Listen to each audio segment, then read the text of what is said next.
नमस्ते, आप सबका स्वागत है द डिवाइन टॉक्स के एक और नए एपिसोड में। यहाँ पे हम आपको भक्ति और सनातन धर्म की कहानियों के बारे में बताते हैं। तो आज हम बात करने वाले हनुमान जी के एक ऐसे रूप के बारे में जिसके बारे में सबने सुना तो है, पर उनकी कहानियाँ कोई नहीं जानता है, जो है पंचमुखी हनुमान। तो आइए अब हम जानते हैं पंचमुखी हनुमान की कहानी।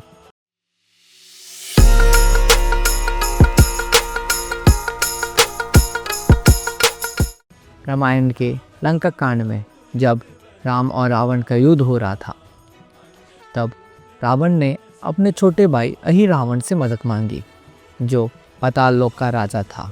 अहिरावण जो चतुर, शक्तिशाली और काले जादू में निपुण था। एक रात अहिरावण ने भगवान राम और लक्ष्मण के सोने का इंतज़ार किया और उन्हें छल से पाताल लोक लेके गए। अहिरावण का इरादा था कि वो भगवान राम और लक्ष्मण को देवी काली को बलि चढ़ाना, पर जब कुछ समय बाद हनुमान जी को ये अंदाज़ा हुआ कि भगवान राम और लक्ष्मण अपने जगह पे नहीं हैं, तब उन्होंने खोज चालू किया और उससे उन्हें पता चला कि अहिरावण ने भगवान राम और लक्ष्मण को पाताल लोक गए। तो जैसे ही उन्होंने जाना, वो तुरंत पाताल लोक में प्रस्थान किए। अहिरावण जो पाताल लोक का राजा था और उसका विनाश इतने आसानी से नहीं होता। उसका कारण ये था कि उसका जो जीवन था वो 5 अलग अलग दीपों में, दिए में बसा हुआ था, और वो दिए 5 दिशाओं में थे। और उसका अंत कब होता? जब वो 5 दियों को एक साथ बुझाया जाए। फिर शुरू होती है हनुमान और अहिरावण में युद्ध। फिर जब इनके बीच युद्ध हो रहा था, तब उसी समय भगवान हनुमान ने अपना दिव्य रूप लिया, जो था पंचमुखी हनुमान, जिसके अंदर भगवान हनुमान के 5 मुख मतलब 5 फेसेस और 10 हाथ थे।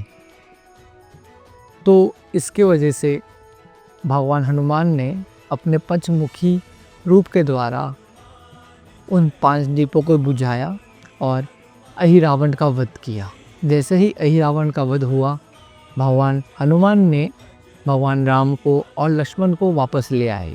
तो अब तक हमने जाना कि उन्होंने पंचमुखी अवतार क्यों लिया था, भगवान राम और लक्ष्मण को अहिरावण से बचाने के लिए।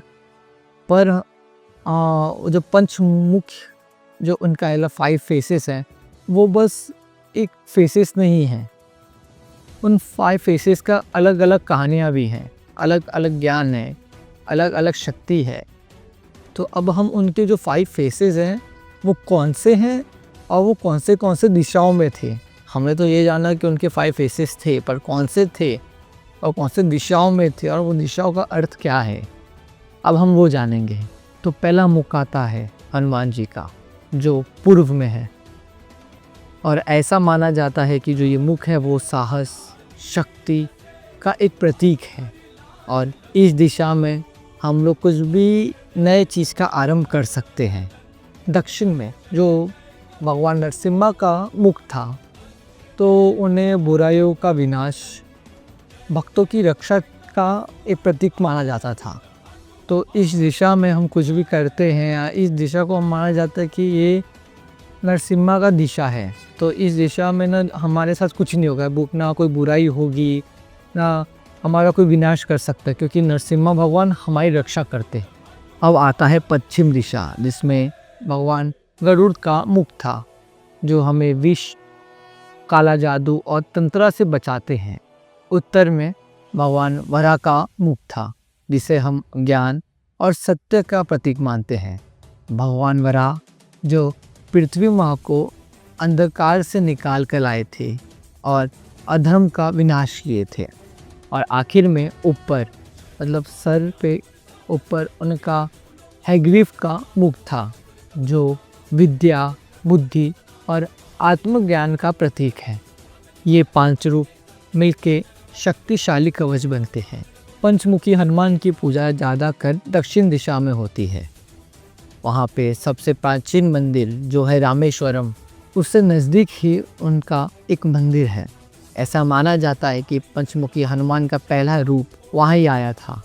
पंचमुखी बस एक कहानी नहीं है, वो एक प्रेरणा है कि जब भी हम अपने जीवन में किसी भी अंधकार में घिरे हों, हमें अपने आगे का रास्ता दिखाई ना दे रहा हो, जब हमें चारों तरफ अंधकार ने घेरा हो, तब हमें अपने अंदर से वो पंचमुखी हनुमान की शक्ति जगानी होगी, जिससे हमें आगे का रास्ता दिखे।